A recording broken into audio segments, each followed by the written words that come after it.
What's going on, guys? This is totally my first time recording this video and definitely didn't uh, record an 8-minute video and delete it. Nope, that didn't happen. Anyways, my last video I said I was going to give you guys a strategy for what I'm doing personally in the game. So I just made a quick PowerPoint. Hopefully it'll be quick, you know, not too boring because PowerPoints are usually boring, but we'll just get right into it and get this over with. So these are my goals.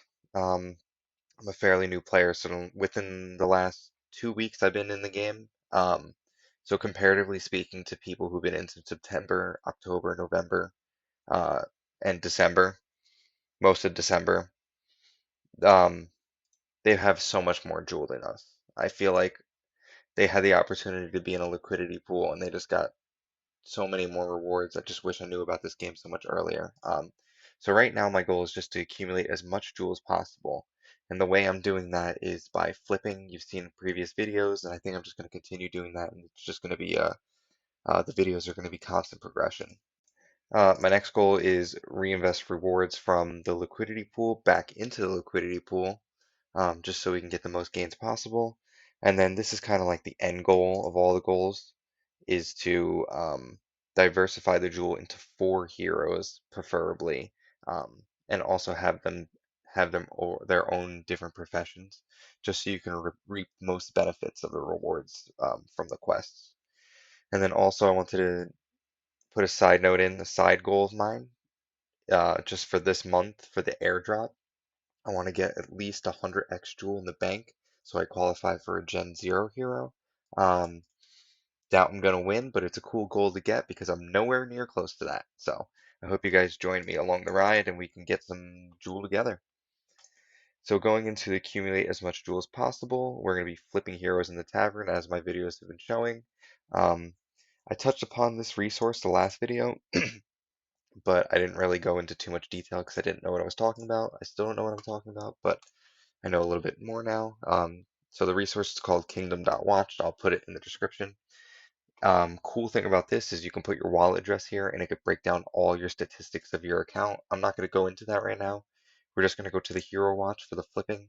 Um, Whenever you're searching for a hero in the tavern, I usually take an ID and pop it right here into the box and load it in. This is just for example purposes. So this one specifically, it breaks down everything. It shows his ID, it shows its gen, if it's common or uncommon, the rarity, um, subclass and class, and the profession. So it shows the profession here.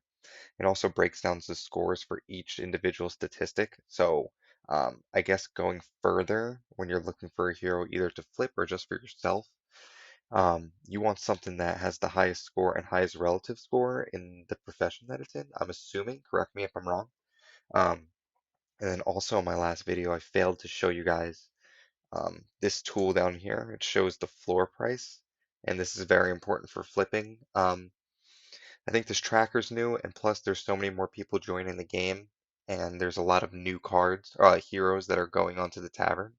So sometimes the floor price on this tracker says 0, and I feel like that's only because the hero hasn't been sold on the tavern many times. So once it's sold and in the game a long time, this floor price tool right here is going to be very important for flipping. That's one tool. And then another thing I like to look at is the Discord for DeFi Kingdoms, specifically in the Taverns listing bot channel. So if I'm looking for a specific hero, don't want that. Or I'll use this one for example.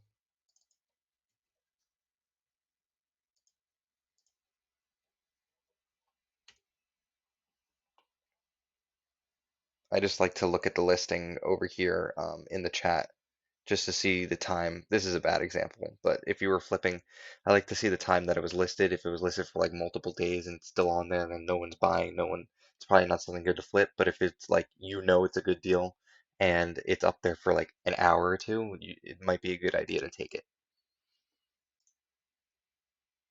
Another thing to do to accumulate as much jewel as possible is to reinvest your LP rewards. So I have seeds in the Jewel 1 liquidity pool, and um, I think this resource actually, when you put your address in, uh,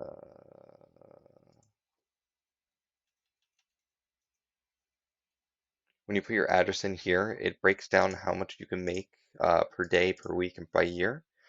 But my goal right now for the liquidity pool, because I averaged about like, and this is including locked, I average about 1.5 joules. So every like 2 days, when this gets to about 1.5, I split it in half, and then I take those seeds and I reinvest it into the liquidity pool.